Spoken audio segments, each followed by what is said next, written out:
ونصلي ونسلم على رسول الكريم أما بعد أعوذ بالله من الشيطان الرجيم بسم الله الرحمن الرحيم واصبر نفسك مع الذين يدعون ربهم بالغداة والعشي يريدون وجهه ولا تعد عيناك عنهم صدق الله العظيم إن الله وملائكته يصلون على النبي يا أيها الذين آمنوا صلوا عليه وسلموا تسليما اللهم صل على سيدنا محمد وعلى آل سيدنا محمد وبارك وسلم الصلاة والسلام عليك يا سيدي يا رسول الله الصلاة والسلام عليك يا سيدي يا حبيب الله الصلاة والسلام عليك يا سيدي يا خاتم النبيين وعلى آلك وأصحابك يا سيدي يا رحمة للعالمين يا رب بالمصطفى بلغ مقاصدنا واغفر لنا ما مضى يا واسع الكرم مولاي صل وسلم دائما ابدا على حبيبك خير الخلق كلهم سبحانك لا علم لنا الا ما علمتنا انك انت العليم الحكيم اللہ تبارک و تعالی کی بے حد حمد و ثنا حضور تاجدار مدینہ رحمت کائنات ہمارے آقا و مولا حضور سیدنا و نبینا محمد صلی اللہ علیہ وسلم کی مقدس و مطہر ذات پر بے حد لا تعالی درود و سلام ہو الحمدللہ رب کے فضل و کرم سے نبی مکرم صلی اللہ علیہ وسلم کی نظر عنایت سے اور اللہ کے برگزیدہ اور مقبول ولی کامل کلندر وقت شہنشاہ زمان حضور سیدی و مرشدی آپ کی نظر عنایت سے ہم یہاں حاضر ہیں مولا کریم ہمارا یہاں آنا اور یہاں آ کر فیض حاصل کرنا رب کائنات ہمیشہ یہ نصیب فرمائے حضرات محترم جیسا کہ آپ دیکھ رہے ہیں کہ اس آسمانے پر ہر قسم کی غذا ملتی ہے یہ جسمانی غذا وہ تو سارے کھاتے ہیں لیکن روحانی غذا جس کے دل میں تڑپ ہوتی ہے اور یقیناً میں ایسا کہہ دوں تو یہ بعید نہیں کہ جس کے دل میں میرے مرشد کریم کی محبت ہوتی ہے وہ جس کونے میں بیٹھا ہو یقیناً جھولیاں بھر کر جائے گا اور میں نے آپ کے سامنے ایک آیت کریمہ کا کچھ حصہ پڑھا ہے انشاءاللہ آپ سماعت فرمائیں گے جب تک اللہ تعالیٰ کا کرم نہ ہو نبی مکرم صلی اللہ علیہ وسلم کی نظر عنایت نہ ہو ولی کامل کی نظر شفقت نہ ہو کچھ مل ہی نہیں سکتا قرآن پاک کی آیت آپ کے سامنے تلاوت کی جس کا مفہوم کچھ اس طرح ہے رب کائنات نے اپنے حبیب صلی اللہ علیہ وسلم کے آپ کے فرمان اور یقیناً سرکار دولت سرزد آپ کے بڑے محبوب ہیں آپ کو فرمایا وَاصْبِرْ نَفْسَكَ اے محبوب اپنے آپ کو روکیے ٹھہرائیے مَعَ الَّذِينَ يَدْعُونَ رَبَّهُمْ بِالْغَدَاةِ وَالْعَشِيِّ فرمایا جو صبح و شام رب کی حمد و ثنا کرتے ہیں تسبیح و تحلیل کرتے ہیں ان کے ساتھ اپنے آپ کو روکیے اور دوسری جگہ ارشاد فرمایا وَلَا تَطْرُدِ الَّذِينَ يَدْعُونَ رَبَّهُمْ بِالْغَدَاةِ وَالْعَشِيِّ اے محبوب صلی اللہ علیہ وسلم ان لوگوں کو دور نہ کیجئے جو صبح شام اللہ تعالیٰ کی حمد و ثنا کرتے ہیں اس حدیث قرآن پاک کی آیت سے یہ پتہ چلتا ہے اے لوگوں تم جہاں بھی بیٹھے ہو اگر تمہاری نیت تم فرما برداری میں ہو جس کونے میں بھی ہو جس حال میں بھی ہو اللہ کی نظر کرم بھی تمہارے اوپر ہے نبی پاک صلی اللہ علیہ وسلم کی نظر عنایت بھی تم پر ہے اور ولی کامل کی نظر عنایت بھی تم پر ہے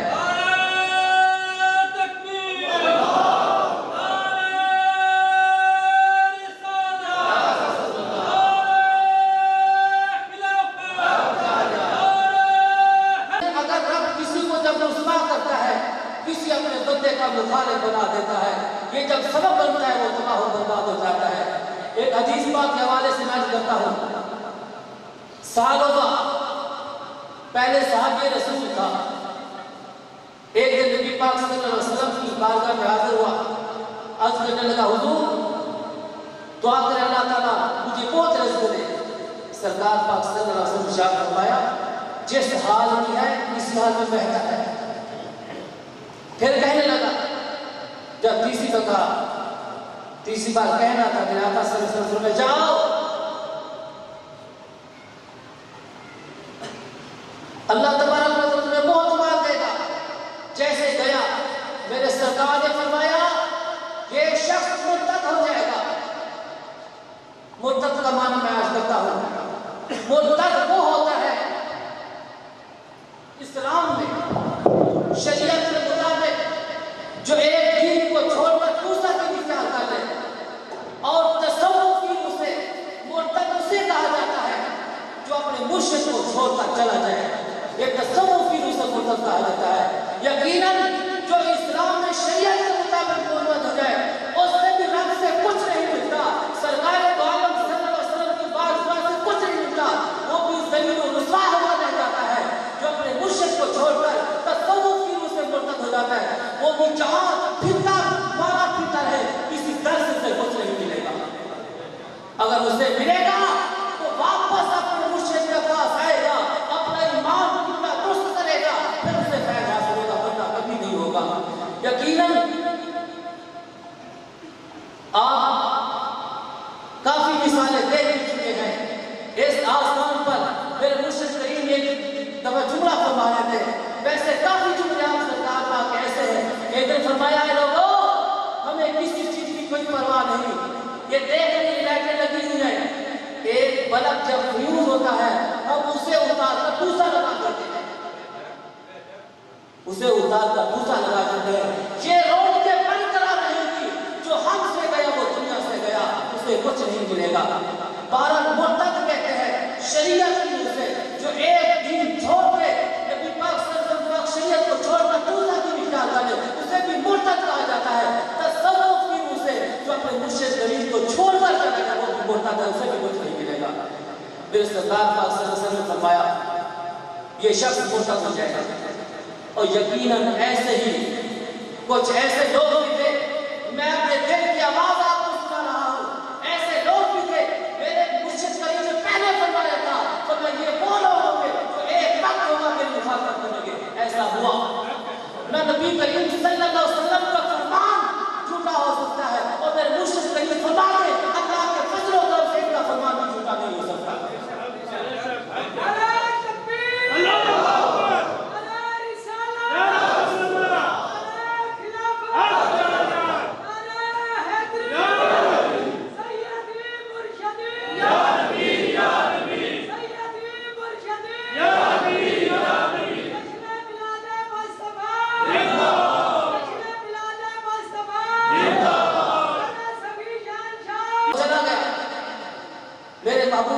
نبی دو جہاں صلی اللہ علیہ وسلم کی پاک زبان سے نکلے الفاظ سے رب کائنات نے بہت زیادہ مال دیا، اتنا مال دیا کہ مدینے میں نہیں سما سکتا تھا۔ جب سال گزرا زکات فرض ہو گئی، میرے آقا صلی اللہ علیہ وسلم نے فرمایا جاؤ ان سے زکات کی بکریاں لے آؤ، زکات کا مال لے آؤ۔ جیسے صحابہ کرام گئے زکات کا پیغام پہنچایا کہ زکات فرماتے ہیں اب تم پر زکات فرض ہے، زکات دو۔ کہنے لگا کیا نبی نے ٹیکس لگا دیا ہے؟ اس کا یہ کہنا تھا مرتد ہو گیا، دائرہ اسلام سے خارج ہو گیا۔ صحابہ کرام واپس آ گئے، پھر کمزور سی بکریاں دینے لگا۔ صحابہ کرام نے کہا سرکار نے منع کر ملے گی، واپس آ گئے۔ میرے سرکار صلی اللہ علیہ وسلم حضور صلی اللہ علیہ وسلم فرمائے تھے صحابہ مرتد ہو گیا، برباد ہو گیا، برباد ہو گیا۔ یقیناً میں کہتا ہوں وہ آقا کیا ہے جس کو اپنے غلام کی خبر نہ ہو، وہ مرشد کیا ہے جس کو اپنے غلام کی خبر نہ ہو۔ رب جب منصب دیتا ہے اس کے مطابق صلاحیت بھی دیتا ہے، اس کے مطابق طاقت بھی دیتا ہے۔ رب اپنا محبوب بنائے، اپنا ولی بنائے، اس کو نبی بنایا، سب کچھ دے کر پھر بھیجا، اور اب کسی کو اپنا ولی جب بنا لیا پھر فرمایا ایسے کی مخالفت میری مخالفت ہے، جو اس سے دشمنی کرے گا تو اس سے میں جنگ کرتا ہوں، اس لیے فرمایا تھا۔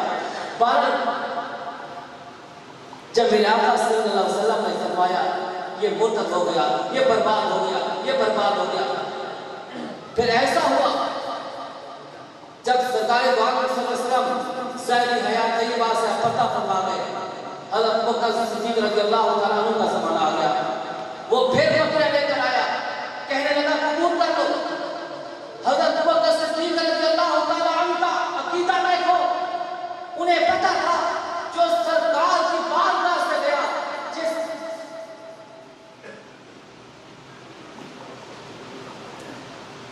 سب بات طریقے سے صحیح نہیں، مرشدی آپ کو تشریف لے جا رہے ہیں، آپ طرف بیٹھے رہے، سرکار دوائی کھانا انشاءاللہ تو آپ کو تشریف لے جا رہے ہیں۔ صدیق رضی اللہ تعالیٰ عنہ نے فرمایا جس سے میرے سرکار اٹھیں گے، جس سے سرکار قبول کرے، میں کون ہوں قبول کرنے والا، جس سے سرکار اٹھیں گے اس کو اللہ اٹھے دیتا ہے، میں کون ہوں اپنی بارگاہ میں لے کر آنے والا، میں ان کا مال قبول کرنے والا، میری آواز۔ اور پھر آپ کا زمانہ جب ختم ہوا، حضرت عمر فاروق رضی اللہ تعالیٰ عنہ کا زمانہ آیا، پھر وہ شخص سال ہوگا، پھر بکرے لے کر آیا، قبول کر دو۔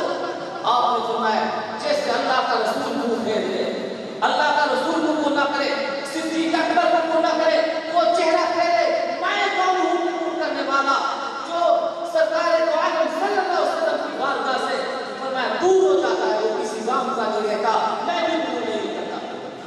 اور حقیقت اس حدیث کو آپ کو سامنے رکھیں، صحابی رسول تھا اور اس کو مسجد کی کبوتری کہا جاتا تھا، ہر وقت مسجد میں رہنا، عبادت اور ریاضت کرنا، اتنی عبادت اور ریاضت مسجد اتنا دل لگاتا تھا کہ اس کو مسجد کی کبوتری کہا جاتا تھا۔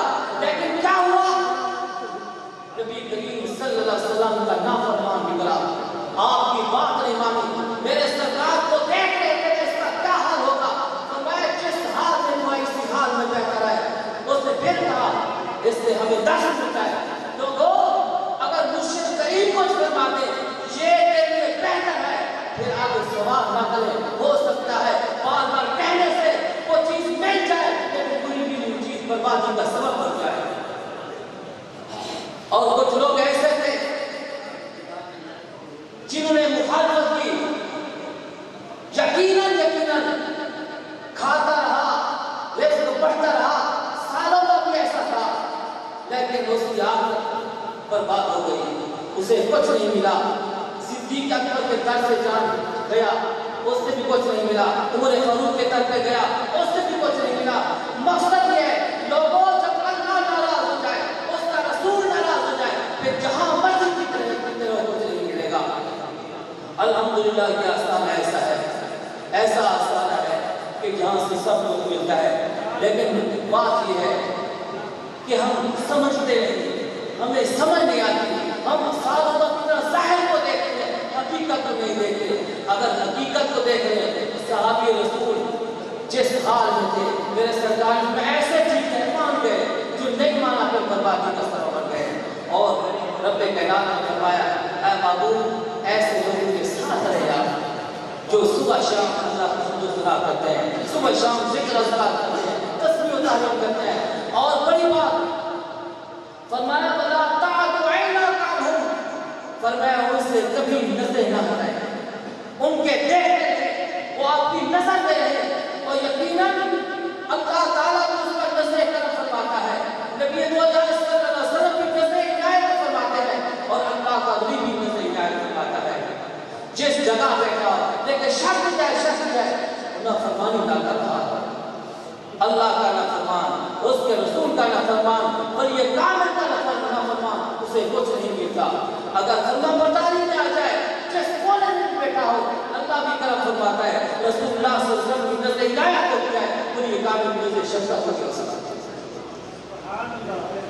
اگر ہم چاہتے ہیں، ہم نے بارہا دیکھا ہے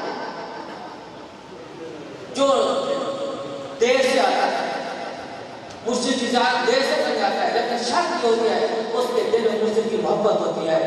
کسی کام کی وجہ سے، مصروفیت کی وجہ سے نہیں آ سکتا، لیکن جہاں بیٹھا ہوتا ہے وظائف کرتا رہتا ہے، جہاں بیٹھا ہوتا ہے تہجد قضا نہیں ہوگی، جیسے مرشد نے فرمایا اس کے مطابق چلتا رہتا ہے. پھر بھی نہیں بھی آ سکتا اس میں فیض ملتا ہے. جو آتا بھی رہے نافرمانی کرتا رہے اسے کچھ نہیں ملتا. اور یقیناً ہم یہ دیکھتے ہیں جب بھی کوئی عالم آتا ہے، کوئی ناظم آتا ہے، قاری آتا ہے، جہاں اس کو جگہ ملے وہیں بیٹھ جاتا ہے. یہی تربیت میرے آقا صلی اللہ علیہ وسلم کی تھی. میرے آقا صلی اللہ علیہ وسلم تربیت فرماتے تھے کہ جس کو جو جگہ ملے وہیں بیٹھ جائے. ہم یقیناً دیکھتے ہیں کہ دولت مند ہے، غریب ہے، کچے بیٹھے کوئی فرق نہیں ہوتا. لیکن جیسے بلا نسل و بلا تفصیل رب کی بات ہے، ان اکرمکم عند اللہ اتقاکم، جو سب سے زیادہ متقی ہوگا وہ سب سے زیادہ رب کے قریب ہوگا. اسی طرح اس محفل میں جتنی اپنے مرشد کریم سے جس کو محبت ہوگی، جتنا فرما بردار ہوگا، جتنا ذکر اذکار کرنے والا مرشد کے مطابق ہوگا، یقیناً اس کو نبی کریم صلی اللہ علیہ وسلم کے نظر کرم سے اللہ کی نظر عنایت سے لیکن اس کو بھی اپنے مرشد کریم کا وہ قرب عطا ہوگا تو کسی کو نہیں ہوگا. کوئی ظاہر کچھ ہوتا ہے، اندر کچھ ہوتا ہے، لیکن اپنے آپ کو اتنا سمجھا لیں. اپنے آپ کو ہم دیکھتے ہیں ہمیں نظر نہیں آتا، نظر نہیں آتا. نظر تب آئے جب ہمارا دل کی صاف ہو. علماء کرام فرماتے ہیں نبی کریم صلی اللہ علیہ وسلم رحمت ہے، رحمت کے جلوے کہاں نظر آئے؟ کس کو نظر آئے؟ فرمایا اس کو نظر آئیں گے جس کے دل کے ایمان کی شمع روشن ہوتی ہے. دل کے ایمان کی شمع روشن ہے، نبی کریم صلی اللہ علیہ وسلم کے چچے اس کو نظر آئیں گے، یقین رحمت بھی نظر آئے گی. اور آقا صلی اللہ علیہ وسلم کے غلام سارے اکٹھے ہو گئے. الحمدللہ یہ بھی ایک سبب ہوتا ہے، یہ بھی ایک بہانہ ہوتا ہے. دیتا میرا اللہ ہے لیکن کسی نہ کسی ذریعے دیتا ہے، کسی نہ کسی واسطے دیتا ہے. ہم یہاں آتے ہیں الحمدللہ، یہ ہماری تربیت ہوتی ہے. اتنی تربیت ہوتی ہے عبادت کیسے کرنی ہے، مال و خرچ کیسے کرنا ہے. اگر مال بھی نہیں فرمایا تم جو کچھ بھی ہو، ایک تعامل ہوتا ہے مالی، ایک ہوتا ہے جانی تعامل، ہر کسی طرح سے تربیت ہوتی ہے. جہاں جب آتے ہیں یقیناً ایسا بھی ہوتا ہے ہمارے ذہن میں کچھ سوالات ہوتے ہیں، سوالات ہوتے ہیں. میں آپ کو بتاؤں یہ قریب ایک سوال تھا میرے ذہن میں یہ سوال تھا کہ جو لوگ تصوف کی ان سے پیچھے ہٹے مرتد ہوئے، مرشد کریم کو جھٹکا کیوں نہیں دیتے؟ میرے دل میں سوال تھا کہ مرشد کریم جھٹکا دیتے ہیں، ایک جھٹکا دے کے سیدھے ہو جائیں گے. میرے ذہن میں اقبال کا یہ سوال اٹھا تھا. میں نے جمعہ یہاں پڑھا، آپ بیان کروا رہے تھے، میں نے نہیں بتایا. میں نے کہا اپنے آپ کو سیٹ کر دو، تمہاری ہر طرح کی تربیت ہوگی. میں نے نہیں بتایا. حضور میرا سوال ہے، میں بیٹھ گیا، بیان آپ فرما رہے تھے. آپ نے یقیناً جو خطیب ہوتے ہیں ان کا طرز بیان اور ہوتا ہے، جو مدرس ہوتے ہیں ان کا طرز بیان اور ہوتا ہے، ولی کامل کا بیان اور ہوتا ہے.